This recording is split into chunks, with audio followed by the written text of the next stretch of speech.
Hello everyone, जय हिंद। Welcome to my channel KC nursing classes.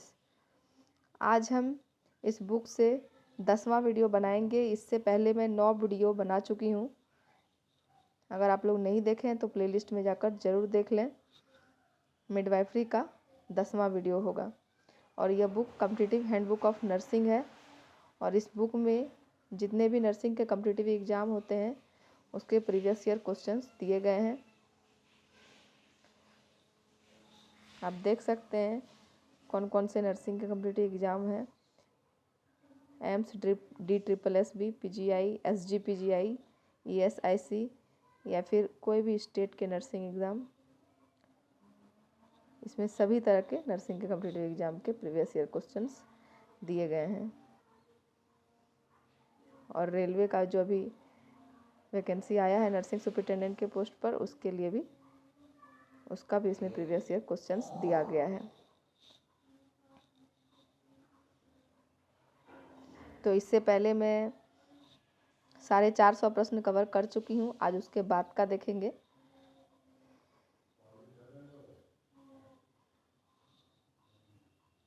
देखिए यहाँ 451 से देखेंगे। तो आज का हमारा पहला प्रश्न है, gravida refers to which of following description.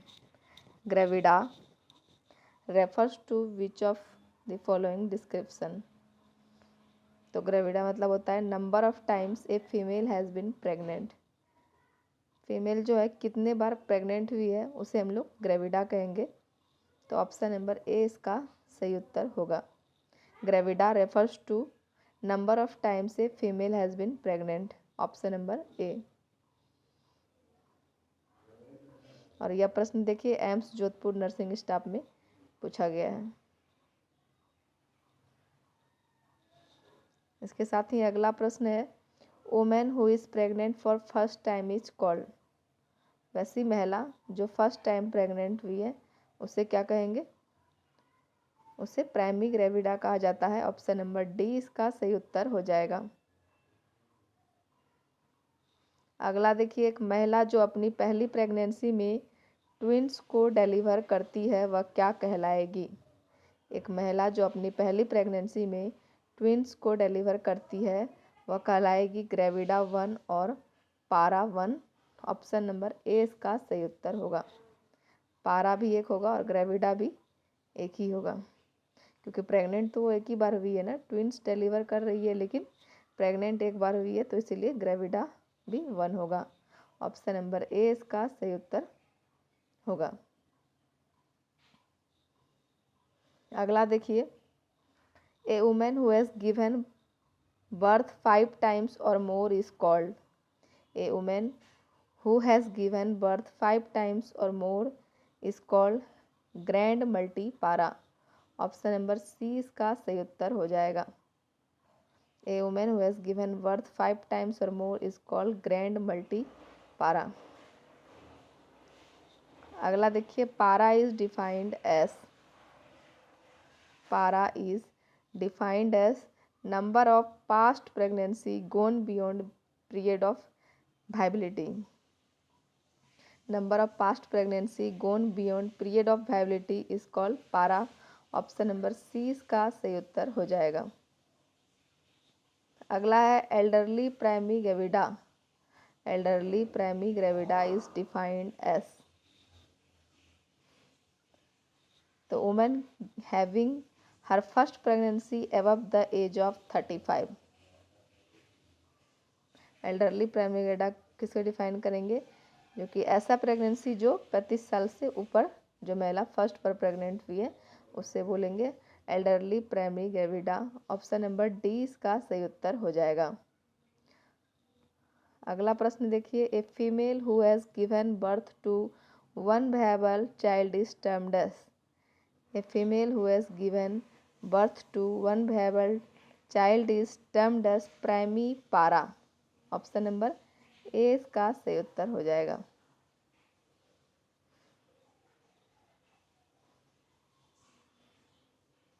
अगला है complication related to pregnancy hyperemesis gravidarum का प्रश्न। ये देखिए,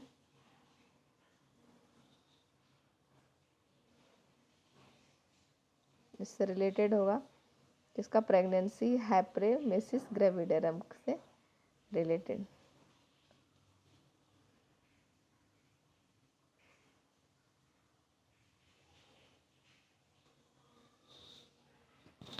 देखिए, इसका पहला प्रश्न है, प्रेगनेंसी के दौरान गंभीर प्रकार की वॉमिटिंग जिसका मदर की हेल्थ पर हानिकारक प्रभाव होता है क्या कहलाता है? प्रेगनेंसी के दौरान गंभीर प्रकार की वॉमिटिंग जिसका मदर की हेल्थ पर हानिकारक प्रभाव होता है उसे क्या कहेंगे? तो उसे मॉर्निंग सिकनेस कहेंगे। ऑप्शन नंबर ए इसका सही उत्तर होगा। और यह प्रश्न देखिए DSSB नर्सिंग ऑफिसर और RRB स्टाफ नर्स दोनों में पूछा गया है 2019 में। तो अभी आपको हम बताए थे कि RRB का भी जो भी फॉर्म भरे हैं नर्सिंग सुपरिटेंडेंट के पोस्ट पर, उनके लिए यह वीडियो बना रहे हैं। तो जिन भी कैंडिडेट ने ये फॉर्म भरे हैं वह वीडियो ज़रूर देखिए, उनके लिए तो यह वीडियो बहुत ही इम्पोर्टेंट है।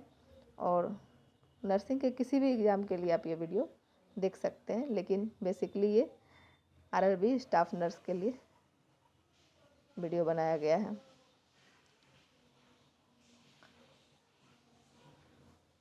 अगला प्रश्न देखेंगे,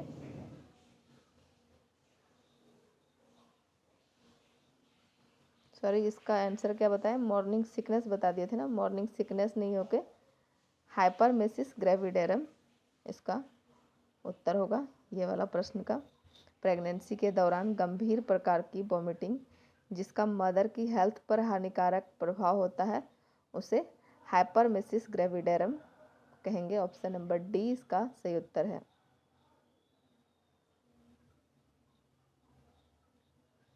अगला देखिए, what is hyperemesis gravidarum? Hyperemesis gravidarum क्या है? तो यह वही प्रश्न है, सिर्फ लैंग्वेज अंतर है। क्या है? Excessive vomiting. Option number B इसका सही उत्तर होगा। और यह प्रश्न देखिए एम्स भोपाल स्टाफ नर्स में पूछा गया है। अगला देखिए, hyperemesis gravidarum starts before. Hyperemesis gravidarum starts before 20 week of pregnancy. 20 सप्ताह के प्रेगनेंसी के पहले यह स्टार्ट होता है। तो ऑप्शन नंबर डी इसका सही उत्तर हो जाएगा। अगला प्रश्न है, one of the complication of hyperemesis gravidarum is. क्या कॉम्प्लिकेशन होगा हाइपरमेसिस ग्रेविडेरम से? तो यह कोर्साकॉफ्स साइकोसिस। ऑप्शन नंबर सी इसका सही उत्तर हो जाएगा। अगला प्रश्न देखिए, निम्न में एक के अलावा सभी प्रेगनेंसी में हाइपरमेसिस ग्रेविडेरम के लिए रिस्क फैक्टर क्या है? तो कौन सा होगा? Multi gravida women. सिर्फ इसके अलावा बाकी जो और तीनों जो है मल्टीपल प्रेगनेंसी, मोलर प्रेगनेंसी और फैमिलियल हिस्ट्री, इन तीनों में हाइपरमेसिस ग्रेविडेरम के लिए यह तीनों रिस्क फैक्टर है, सिर्फ एक के अलावा, मल्टी ग्रेविडा वुमेन के अलावा। तो उत्तर क्या होगा? Option number D. अगला प्रश्न देखिए, डायबिटीज़ मेलिटस ड्यूरिंग प्रेगनेंसी से रिलेटेड प्रश्न होगा अब।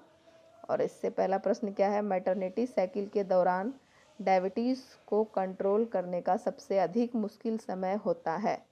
मैटरनिटी साइकिल के दौरान डायबिटीज़ को कंट्रोल करने का सबसे अधिक मुश्किल समय होता है। इसका ऑप्शन देखिए, यहाँ दिया हुआ है कब होता है सबसे अधिक मुश्किल समय। तो लेबर और डिलीवरी के समय। ऑप्शन नंबर सी इसका सही उत्तर हो जाएगा। अगला प्रश्न है, मैटरनिटी नर्स को अवेयर होना चाहिए कि प्रेगनेंसी में डायबिटीज़ मेलिटस हेतु स्क्रीनिंग कब करना चाहिए? मैटरनिटी नर्स को अवेयर होना चाहिए कि प्रेगनेंसी में DM हेतु स्क्रीनिंग कब करना चाहिए? तो 24 से 28 हफ्ते के बीच करना चाहिए। ऑप्शन नंबर सी इसका सही उत्तर हो जाएगा।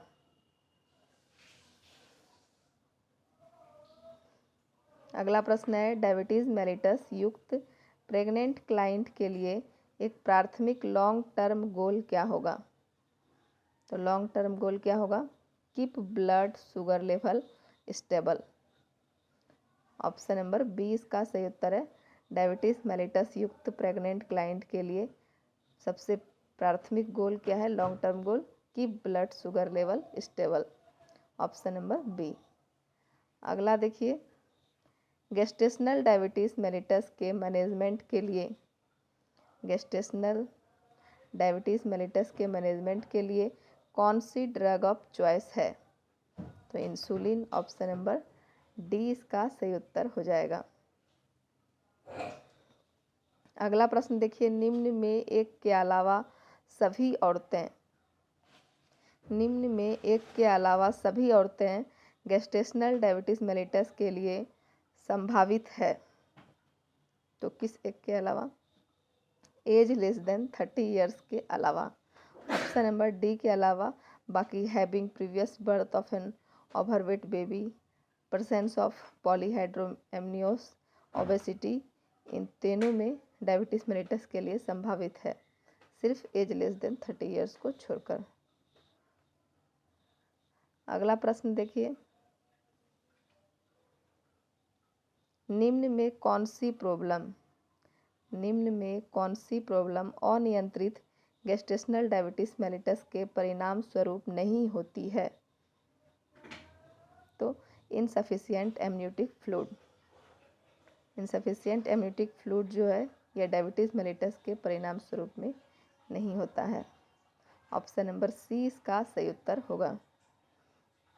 अगला प्रश्न देखिए यदि प्रेगनेंसी के दौरान माँ डायबिटिक हो तो, यदि प्रेगनेंसी के दौरान माँ डायबिटिक हो तो फिटल ग्रोथ पर कौन सा प्रभाव पैदा होगा। तो congenital anomalies, complicated delivery, still birth baby, यह तीनों जो है ग्रोथ पर प्रभाव पैदा करेगा। तो उत्तर हो जाएगा option number D, all of the above. अगला देखिए maternal ketoacidosis, maternal ketoacidosis is due to deficient intake of. तो कार्बोहाइड्रेट इसका उत्तर हो जाएगा option number C. Maternal ketoacidosis जो होता है वो कार्बोहाइड्रेट के डेफिशिएंसी के कारण होता है। ऑप्शन नंबर सी इसका सही उत्तर हो जाएगा। तो फ्रेंड्स उम्मीद कर रहे हैं कि वीडियो आप लोग को पसंद आ रहा होगा। वीडियो अगर पसंद आ रहा है तो वीडियो को लाइक कीजिए, कमेंट कीजिए और ज़्यादा से ज़्यादा शेयर कीजिए। और जिन भी लोगों ने अभी तक चैनल को सब्सक्राइब नहीं किया है चैनल को सब्सक्राइब कीजिए ताकि हमारे वीडियोस का नोटिफिकेशन आपके पास समय से पहुंच सके। इसके साथ ही आगे का प्रश्न देखेंगे जो कि एक्लेम्पसिया और प्री एक्लेम्पसिया से रिलेटेड है। तो इसका पहला प्रश्न है एक्लेम्पसिया और प्री एक्लेम्पसिया से अननोन एटियोलॉजी का multi system disorder, unknown etiology का मल्टी सिस्टम डिसऑर्डर जो प्रेगनेंसी के 20 वीक के बाद प्रोटीनूरिया के साथ हाइपरटेंशन कितना 140/90 एमएम ऑफ एचजी और उससे भी ऊपर द्वारा प्रदर्शित करता है। तो इसका देखिए ऑप्शन क्या है, गेस्टेशनल हाइपरटेंशन, प्री एक्लेम्पसिया और अगला है एक्लेम्पसिया और चौथा है क्रोनिक हाइपरटेंशन विथ प्रेगनेंसी। तो इसका उत्तर क्या होगा, pre eclampsia, option number B. अगला प्रश्न देखेंगे नीचे दिए गए में से कौन सा प्रेगनेंसी इंड्यूस्ड हाइपरटेंशन के बारे में सही है। कौन सा प्रेगनेंसी जो है इंड्यूस्ड हाइपरटेंशन के बारे में सही है। तो it is also called as gestational hypertension. Option number C इसका सही उत्तर हो जाएगा। अगला देखिए pregnancy induced hypertension usually develop into mother after, कितने सप्ताह के बाद मदर में डेवलप करता है। तो 20 सप्ताह के बाद ऑप्शन नंबर बी इसका सही उत्तर हो जाएगा। अगला प्रश्न देखिए, कौन सी महिलाओं में 20 वीक की प्रेगनेंसी के बाद प्री एक्लेम्पसिया अधिक सामान्य होता है? तो नॉर्मोटेंसिव और नॉन प्रोटीन्यूरिक, इन दोनों महिलाओं में 20 वीक की प्रेगनेंसी के बाद प्री एक्लेम्पसिया अधिक सामान्य होता है। ऑप्शन नंबर डी इसका सही उत्तर होगा, बोथ ए एंड बी। अगला देखिए, the danger of convulsion in a woman. The danger of convulsion in a woman with pre eclampsia ends 48 hour postpartum. Option number D इसका सही उत्तर हो जाएगा। अगला देखिए, प्रेगनेंसी में हाइपरटेंशन के साथ एडिमा व प्रोटीनूरिया या दोनों का होना क्या कहलाता है? प्रेगनेंसी में हाइपरटेंशन के साथ एडिमा व प्रोटीनूरिया या दोनों का होना क्या कहलाएगा? प्री एक्लेम्पसिया कहलाएगा। ऑप्शन नंबर डी इसका सही उत्तर हो जाएगा। आगे देखेंगे फ्रेंड्स, अगला प्रश्न है, the early sign of pre eclampsia is. Pre eclampsia का अर्ली साइन क्या होगा? प्रोटीनूरिया। ऑप्शन नंबर सी इसका सही उत्तर हो जाएगा। अगला है, which one of the following seen in pre eclampsia. Pre eclampsia में क्या देखने को मिलता है? प्रोटीनूरिया। Option number A. अगला प्रश्न है, all the followings are characteristics of pre eclampsia except. सिर्फ एक को छोड़कर, वॉमिटिंग को छोड़कर, या तीनों हाइपरटेंशन, प्रोटीनूरिया और एडिमा, यह तीनों प्री एक्लेम्पसिया का कैरेक्टरिस्टिक्स है। तो उत्तर क्या होगा? Option number A. अगला है, नर्स एक प्रेगनेंसी इंड्यूस्ड हाइपरटेंशन वाले क्लाइंट को एसेस कर रही है। नर्स क्लाइंट में कितना बीपी होने का अनुमान लगा सकती है? नर्स एक प्रेगनेंसी इंड्यूस्ड हाइपरटेंशन वाले क्लाइंट को एसेस कर रही है। नर्स क्लाइंट में कितना बीपी होने का अनुमान लगा सकती है? तो इसका उत्तर हो जाएगा option number D, 30/15 mmHg over the base line on 2 occasion 6 hours part. Option number D इसका सही उत्तर हो जाएगा।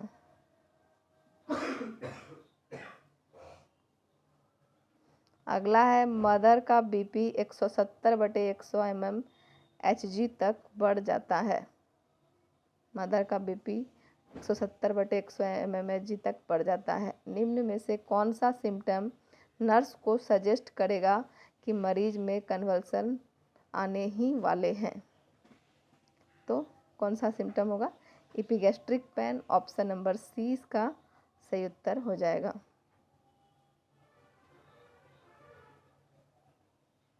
आगे देखेंगे, which of this is an alarming sign of pre eclampsia.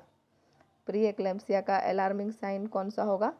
तो deep tendon reflexes 4+। Option number D इसका सही उत्तर हो जाएगा।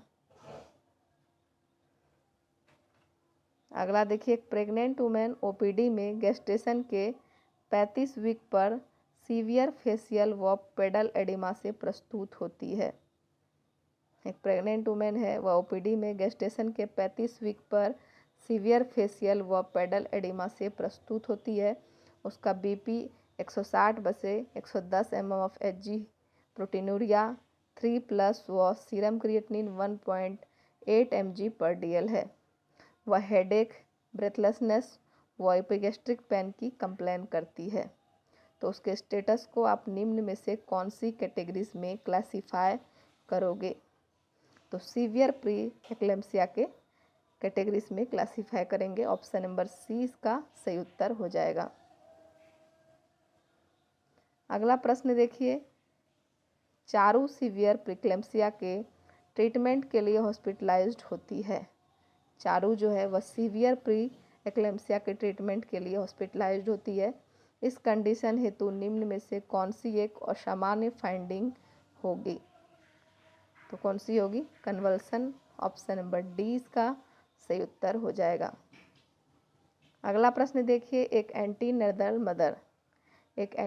मदर लेबर रूम में BP 150/90 mmHg प्रोटीनूरिया 3+ और हाथ तथा चेहरे पर एडिमा के साथ भर्ती होती है एवं जो सीवियर प्री एक्लेम्पसिया से डायग्नोस होती है। निम्न में से कौन सा क्लिनिकल फाइंडिंग इस डायग्नोस को सपोर्ट करेगा? तो visual disturbance, option number D इसका सही उत्तर हो जाएगा। अगला प्रश्न देखिए, प्री एक्लेम्पसिया की उपस्थिति सीरम में यूरिक एसिड के स्तर का कितने से अधिक होने द्वारा इंडिकेट होता है? तो 4.5 mg/dl से अधिक होना इंडिकेट होता है। अगला प्रश्न देखिए, प्रेगनेंसी में सीजर्स का आना क्या कहलाता है? प्रेगनेंसी में सीजर्स का आना क्या कहलाएगा? Eclampsia, option number A. अगला प्रश्न है, the incidence of antepartum eclampsia is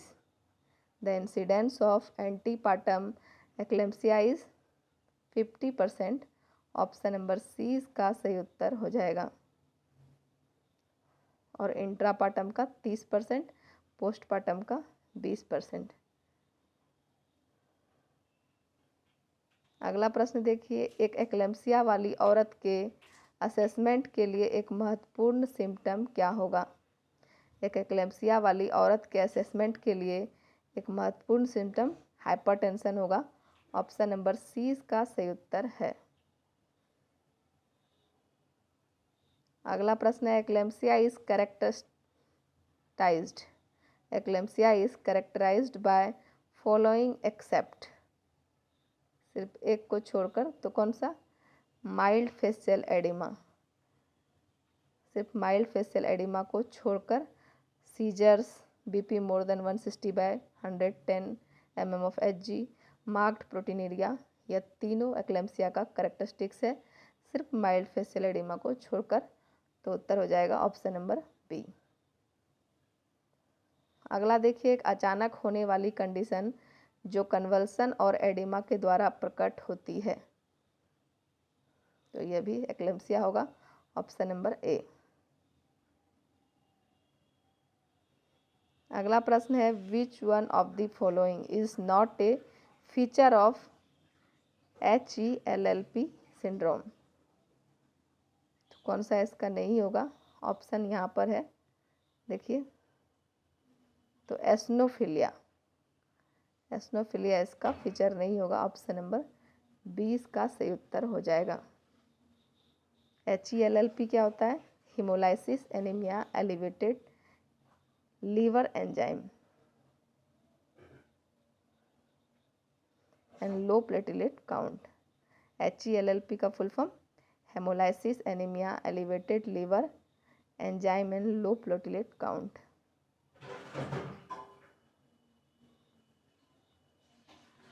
अगला देखिए, which of the below is not a component of HELLP syndrome? तो कौन इसका कंपोनेंट नहीं है इस सिंड्रोम का? तो ब्लीडिंग पर वेजिनम जो है, यह HELLP सिंड्रोम का कंपोनेंट नहीं है। बाकी हेमोलिसिस, लो प्लेटलेट काउंट और एलिवेटेड लीवर एंजाइम, यह तीनों इसका कंपोनेंट है। अगला देखिए, HELLP syndrome is a complication of, क्या चीज़ का कॉम्प्लिकेशन है? प्री एक्लेम्पसिया का। ऑप्शन नंबर डी इसका सही उत्तर हो जाएगा। अगला प्रश्न है, किस कॉम्प्लिकेशन के लिए एक प्रेग्नेंट लेडी को मॉनिटर करना चाहिए जो हॉस्पिटल में लास्ट ट्राइमेस्टर में सीवियर प्री एक्लेम्पसिया के डायग्नोसिस से भर्ती होती है? तो evidence of petechiae and purpura. Option number A इसका सही उत्तर हो जाएगा। अगला प्रश्न देखिए, action of magnesium sulphate magnesium sulphate is CNS depressant and anti convulsant. Magnesium sulphate का एक्शन क्या होगा? CNS depressant and anti convulsant. Option number A इसका सही उत्तर हो जाएगा। अगला प्रश्न देखिए friends, the drug of choice in pre eclampsia is. The drug of choice in pre eclampsia is magnesium sulphate. Option number B. अगला है, एक 16 वर्ष की प्राइमी ग्रेविडा मरीज गंभीर प्रेगनेंसी इंड्यूस्ड हाइपरटेंशन से भर्ती हुई है, जिसे IV मैग्नीशियम सल्फेट दिया जा रहा है। तो निम्न में से कौन सी सूचना नर्स को प्राप्त करनी चाहिए? तो respiratory rate every hour. Option number C जो है यह नर्स को प्राप्त करना चाहिए। Option number C, respiratory rate every hour. अगला देखिए, एक प्रेगनेंसी इंड्यूस्ड हाइपरटेंशन, एक प्रेगनेंसी इंड्यूस्ड हाइपरटेंशन का क्लाइंट हॉस्पिटलाइज होकर IV पुश द्वारा MgSF4 मैग्नीशियम सल्फेट ले रहा है। प्रत्येक डोज को देने से पहले नर्स को क्लाइंट का क्या एसेस करना चाहिए? तो वही प्रश्न है, सिर्फ थोड़ा सा लैंग्वेज अलग है। Respiration and patellar reflex. Option number B इसका सही उत्तर हो जाएगा। और अगला प्रश्न है और अंतिम प्रश्न है, यदि पेशेंट मैग्नीशियम सल्फेट थेरेपी पर, यदि पेशेंट मैग्नीशियम सल्फेट थेरेपी पर हो तो नर्स को कौन से महत्वपूर्ण पैरामीटर को चेक करने की आवश्यकता होती है? तो इसका ऑप्शन देखिए यहाँ पर दिया गया है, कौन से महत्वपूर्ण पैरामीटर को चेक करने की आवश्यकता होगी। तो रेस्पिरेशन इज मोर देन 12 पर मिनट। ऑप्शन नंबर सी का सही उत्तर हो जाएगा। तो आज का वीडियो यहीं तक रहेगा। 500 प्रश्न तक कवर कर चुके हैं। इससे आगे का प्रश्न अगले वीडियो में देखेंगे। तो उम्मीद करते हैं कि वीडियो आप लोग को पसंद आया होगा। वीडियो अगर पसंद आया तो वीडियो को लाइक कीजिए, कमेंट कीजिए और ज़्यादा से ज़्यादा शेयर कीजिए। और जिन भी लोगों ने अभी तक चैनल को सब्सक्राइब नहीं किया है, चैनल को सब्सक्राइब कीजिए ताकि हमारे वीडियोस का नोटिफिकेशन आपके पास समय से पहुंच सके। धन्यवाद, मिलते हैं अगले वीडियो में।